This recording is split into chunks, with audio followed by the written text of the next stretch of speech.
this time I won't. Forever, forever, forever, yeah. Yo, what is up, guys? Welcome back to my channel. I wanted to give a shout out to everybody and say thank you so much for all the support. We finally got up to 577 subscribers. That is fantastic. If we could break 600, oh my god, that'd be so awesome. I want to say thank you to every single one of you guys for following me on this journey. I'm out here just working, trying to make this work, trying to not crash and burn in front of all of you. But if it happens, then it happens, because we're just going to figure it out and make it work. That's what I do. I don't stop. I just keep continuing to push it. That is exactly what you have to do. No matter how many times you fall, you just got to keep getting back up. So if this doesn't work, then we're going to figure out a new way to do it. All right? And that's what I want you guys to start understanding, is just don't get down on what has happened, and like if something crashes and burns or if it doesn't work. In this series where we hit 3K, I have a lot to talk about things that went wrong, potentially how I was able to avoid those mistakes and make them into something before they turn into absolute nightmares, okay?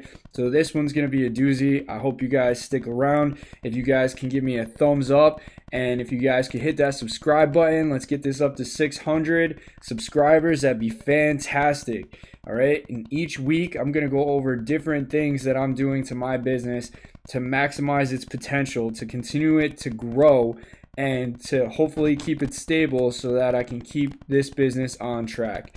And I'm having a blast bringing this to you guys, and I want to show you everything I'm doing, and I appreciate all the support. So without further ado, let's show up the third week so I can tell you guys, hey, I'm not kidding when I say I'm doing 3K, and you guys can check it out for yourself. And here we go. Boom. Look at this. Sales, 31 days, 3,135.41. That is fantastic. This is a whole eBay manual drop shipping store. There's absolutely no software attached to this right now. And it's been a blessing and a curse. The blessing is that sales are continuously pouring in, like the first time I started listing on eBay, way back when I was doing automation, using software to list, to reprice, and to, just make sure my business was running 100% smoothly. And it was awesome at the time. Unfortunately, eBay changed up its algorithm and made a few adjustments, and doesn't appreciate that software being run on its platform anymore. So we had to make adjustments, and this was what we came up with. This is an eBay manual store. For those of you who are been following me on my journey, you've seen me take it from 0 to 1,000 to 1,500 to over 2K, and now we finally just broke 3,000 just actually today, which was fantastic, and I'm super pumped to bring it to you guys. I made a few adjustments, and we're going to keep rolling this out. All right, so with that being said, there are roadblocks that occasionally happen, and in this series, that's what we're going to talk about. And this is how you get up and you keep going. You don't just stop and like, okay, screw this, I'm done now, because something happens. You got to be a firefighter. You got to know how to put these fires out when they automatically just show up every single day, because that's what happens. You're doing one thing, you think something's running smoothly, you think you have all your bases covered, and then bam, something hits you, blindsides you out of nowhere. Okay, so I made a list over here. I'm gonna go off of it and just talk about everything that happened this week so I can bring it up to your attention. Okay, so the first thing was we had one item that went out of stock. Man, does that suck when you're using one of your suppliers and then all of a sudden you think you got a good item and it sells, and I happened to sell it just once, which was actually pretty good because I thought I sold it twice. So this happened and the item was sold.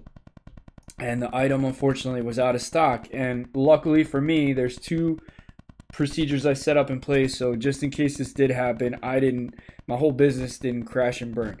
Number one is, for the majority of the times, if you're doing eBay manual drop shipping, it's wise to just list everything at 1 to 2 quantity at a time. Highly recommend 1, because in case it does sell, like in my scenario, you can then go check your supplier to make sure, like, hey, this item is still in stock before you relist it. And that is one of the major things that come into play here. So, like I just said, to avoid this thing being a drastic problem, what you could do is you could set this up so that it's a 1 or a 2 listing, okay? So that's what you could do. Number 2 is, now how do we solve this problem? So there's a few things you could do about this. So you have your item and you got one original source where you go to get it, and you know that all of a sudden this item just went out of stock. You're like, oh crap, like this is a problem now, right? So we only sold one, so we got that fire set off, so that's done already. Now the item's out of stock. It's not going to happen again, but we have to figure out how to get this item to the buyer. The first thing is to go to your source and to just double check. Okay, so I did that. I went to my source and I was like, okay, this item is out of stock. It's not going to be in stock for a while now. Second thing you got to do is you could possibly call up your source and get some information. Be like, hey, I know this is out of stock, but how long is it going to be out of stock for? If it's not that long of a time, then maybe you could reach out to your buyer and let them know, hey, we just want to let you know the item that you just bought was the last one we had, and it was actually damaged, and we don't want to send you guys out a damaged item because, you know, we're a high quality business and that would just not be the right thing to do. So we're messaging you to let you know that this item is unshippable at this time because we just got word that it's been damaged. So you could do that, and you could let the buyer know. If you got information leading back to say that your original supplier actually is going to get this in stock later, and then that way you could just tell them like it's going to come at a later time. And that's one way to handle it. If in case your supplier does not know when this item is going to be back in stock, well, now you have another problem. Okay, so now you can't send that message out specifically. And there's been more cases as of recently that have gone over this. So what ideally you want to do in this situation is you never want to cancel orders based on like you are out of stock. Whenever that option is available for you on eBay, you never want to do that. Reason being is because it destroys your metrics and it gives you negative views, and it really hurts you in the long run on eBay. You never want to be out of stock with your listings. Like, eBay really frowns upon that. Never ever ever choose I was out of stock when you're canceling an order. So if you were to go ahead and continue to cancel this order, the next problem that we're having, and this has only been a recent thing, it looks like eBay is starting to really get pissed off when you cancel orders. Now, there's been some stipulations on the amount. There's been like changes on like, oh, what happened, and like a majority of people have said like, I got MCO11s for this, for that. And recently I was helping somebody out who just got one, and it looked like it was the cancel rate, and it was just because they kept canceling orders on their end based on buyer asked to cancel the order. Okay, so there's a new loophole that we're trying to go around this time to help with that situation. And unfortunately on this case, like what I did with this order, and I'll get back to where I was, is I had reached out to my buyer to try and see if they would like this item or a different similar one. So that's another thing that you can do, is you could look for another similar item within the same category that either looks the same, it's a different color, or it's just like a different variety. And I tried to do that. I came up with 1 to 2 items that I thought would, you know, work and they would be happy with. And unfortunately my buyer kept coming back to me and they're like, oh, I don't like this item, I don't like this about it, I'm not happy about it. So unfortunately what we had to do on our end was I had to refund the buyer. Now, this was my first refund and my first cancellation. There's 2 things that suck about this as well. You lose your money from PayPal. PayPal now holds those fees after you cancel an order. They do not refund you anymore, which absolutely sucks, and that started May 7th. And then the other thing that sucks about it is you just probably hurt yourself in eBay's eyes just a little bit. You don't want to do this all the time. If it's a sporadic thing, it's okay, but like it's a really big problem. So don't make a habit of it. So what I would do in this instance is to say to the buyer like, hey, and I got to give credit to my boy Tom, like he has come up with a really good loophole for this and he'll probably be talking about that soon. but I just wanted to drop some information here as well. So if you are going to cancel that order and the buyer has asked a question about it and you want to refund them, what you could do is then they could be like, hey, I'm not happy with this, and you say, okay, well, I can give you a refund, and they ask, okay, I'll take the refund. What you could do in that instance is be like, okay, to get your refund the fastest, it is easy. The easiest way is for you to go ahead and say that you would like to cancel this order, and that way I will be able to get you the refund in the quickest, shortest amount of time. So what that does is it forces the buyer to make the decision instead of the seller. So now the buyer makes that decision to cancel the order on his end, which saves you in the long run because it keeps your metrics healthy. And that's what you want to do overall, and make sure that your eBay business and your metrics are always healthy, okay? So those are the situations that can happen, and this is how you handle it. So what I had to do with this is I chose, the buyer asked to cancel the order, and I went through the procedure, and I did it this one time that way. In the future, I will try to get the buyer to cancel it on their end at their convenience, and just try and offer them, say something to suggest that it will be the fastest return for them if they were to choose cancellation on their end. And if you were to do it, it would be, I don't know, maybe 1 to 2 days slower for their refund to go through. And you'd appreciate it, and you really appreciate their business, and sorry for the inconvenience. So those are some things you could do, okay? All right, so next, going on to the next one. What else do we have? So then there's also something else that you guys should be aware of. If you guys aren't tax exempt, you should definitely get tax exempt. And I'm not trying to boost courses right now, but the best way to learn about tax exemption are in the 2 courses that I have below. If you guys want to check them out, it's, each of them are beneficial in their own way. Paul J. Lipsky is where I first learned how to do sales tax exemption. His course was by far one of the best at sales tax exemption, and now Tom Comiers has a sales tax exemption guide as well, and they're both phenomenal.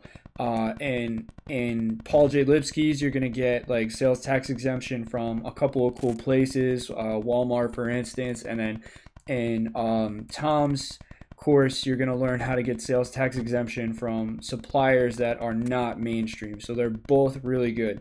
So I recommend checking them out if you get a chance. Look at one and then make the decision if you want to get them both.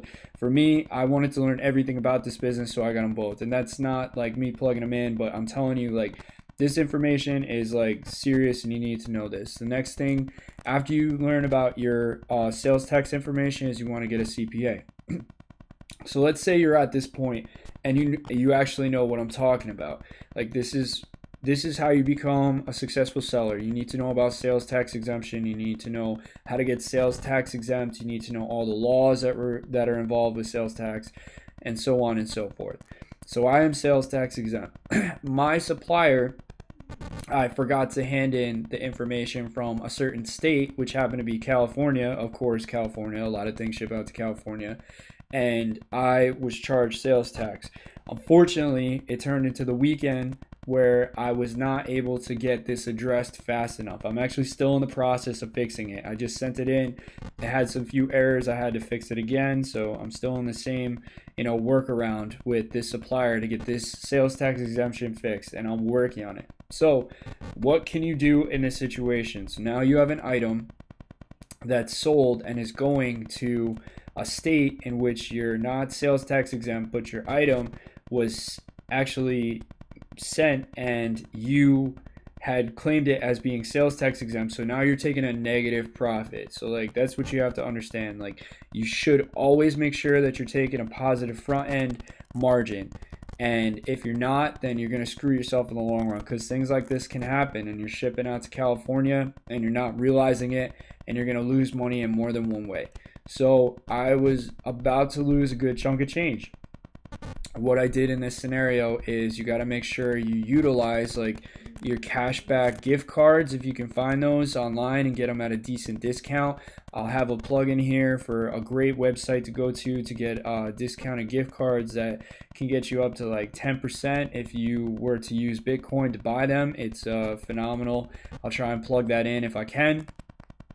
And it helped me in the long run. So I was able to save myself about 10%, bringing my margin back up to about 2%, which is better than a zero negative, losing money altogether on that end. So that has also happened to me recently. So one thing to look out for, and just giving you guys the heads up.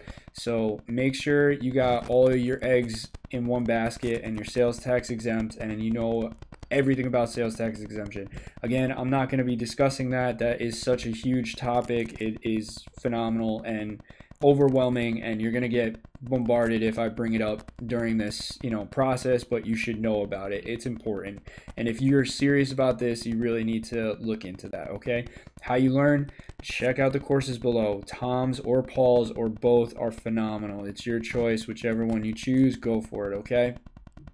Like I said before, Paul's has like Walmart tax exemption, and then you got Tom's, which has like other non-mainstream suppliers to check out. Okay, so that's going on, and I'm just letting you know about that. And that was the item that was shipped to California, so I made up with those profits in the long run. Another way that you can do that, if you can't get discounted gift cards, you really need to know about your cashback credit cards. Your cashback credit cards are going to become super important. Another way to make up on profit. So if you can't get those discounted gift cards at the time that you need them, then you should be learning how to get cashback credit cards. Cashback credit cards will help you to increase your margin and make sure that you're actually coming up again. So in case I couldn't get those gift cards, I have a cashback credit card which actually gets me 2% back, so I would be able to make a 2% back on that. And on cashback credit cards, you're actually able to use cashback websites such as like Ebates and other websites, so that you can actually get up to 5%, sometimes even higher on that item. So now we're looking at a 7% profit, maybe breaking even at zero instead of actually taking a loss, which sucks, of course, but it's better than zero. Now, what you could do in case, and you are not going to get sales tax exempt from California and those other major states, what you could do is you could set up a surcharge that charges based on the state that the buyer is buying from, and you can do that and add a surcharge. I'll go over that in a later time, but just know you are eligible to do that, and that'll save you as well. All right, next thing we're going to talk about what happens, and this happened to me as well. These are all situations when you're going manual, when you're just trying to do this, and like things happen. So the third situation that happened was an item was originally selling at a certain price, and the source increased their price. Now, what are you going to do about this? That sucks, right? But you had it set to 1, so at least it was only one item, and you made up for the difference because you were able to buy the cashback credit cards, or use a cashback gift card, or use your cashback credit card connected with a cashback website such as Ebates. A City double cashback is good for 2% cashback.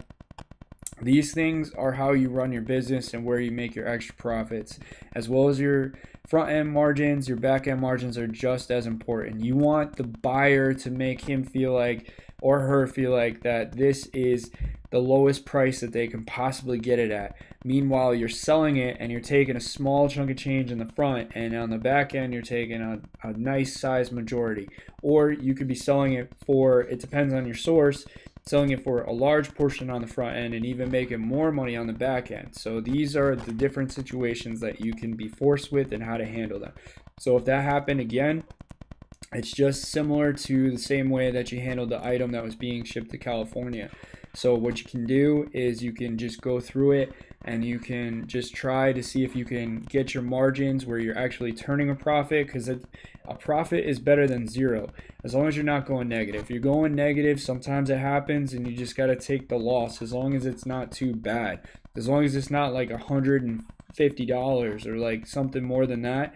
It's, I generally try to stay in between a margin of about a $10 to $5 loss if I can at the max. And then if you're still going to take a loss, you can actually reach out to the buyer and be like, hey, the item that you ordered unfortunately was the last one we had in stock. It was damaged. You got to think. You got to think on your, your toes here. Like you have time. You can sit down. You can actually just like focus and get your mind clear and come up with a solution to put out this fire. You got a fire in front of you. You want to think of all the different, ways you can get yourself back to the profit margin, right?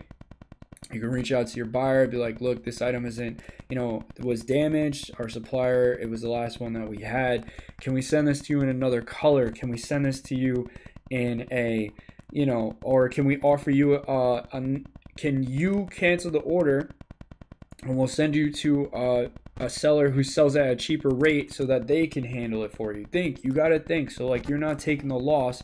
You're potentially giving somebody else the the sale. You're getting the money back to your buyer. Your buyer is actually happier now because you found them a discounted item at a cheaper rate. So it's a win-win situation, but you got to think. You got to think on your toes. Don't always just assume like, oh, I got to take the loss. Like your job is to turn a profit. Like your number one goal is to turn a profit. If you can't turn a profit, you need to figure out how to negate it so you're not going negative. You got to think like a business owner. You got to think like somebody who is in this to make money. Okay, so that's the next aspect that you guys got to do.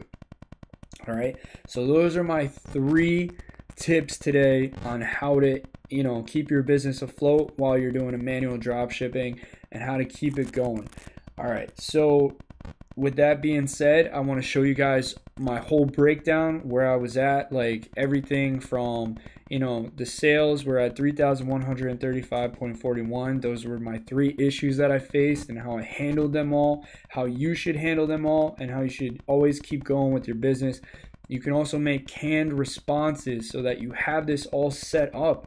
And all you have to do is drag and drop. And you can just put these into your situations like, okay, this is what happened last time. This is what this buyer said. Like a lot of times you're going to come up with the same problems that arise. It'd be a good idea to take canned responses. Again, both courses have their own separate canned responses. They're both phenomenal. Like some I use from Tom's course that I put into other situations, and then I use some from Paul J. Lipsky's and I put his into certain situations. Again, this is not a plug, but this is how you learn. Like you're not going to figure this out just on your own. Like you need to look into people who are successful, who have learned this and figured it out so that you don't make those same mistakes and you have the fastest chance of succeeding. Like that's what you want out of this. So invest in where things are going to, bring you guys potential profits. And that's where I'm going to tell you guys to go. They're by far the best courses that I've ever taken. And I go back to them daily just to make sure I'm on the right track. I talk with both of them on the regular. They're both good friends of mine. And they're doing phenomenal, and they're some of the best teachers out there, and I'm not going to guide you in the wrong direction. That's where I learned, and I'm going to be delivering courses for you guys as well in the future so that I could show you guys like exactly what I'm doing. And these guys are where you should go right now just to learn and just to stay on track. Again, they're phenomenal courses, and they're great at what they do. So with that being said, we're at 3,135.41.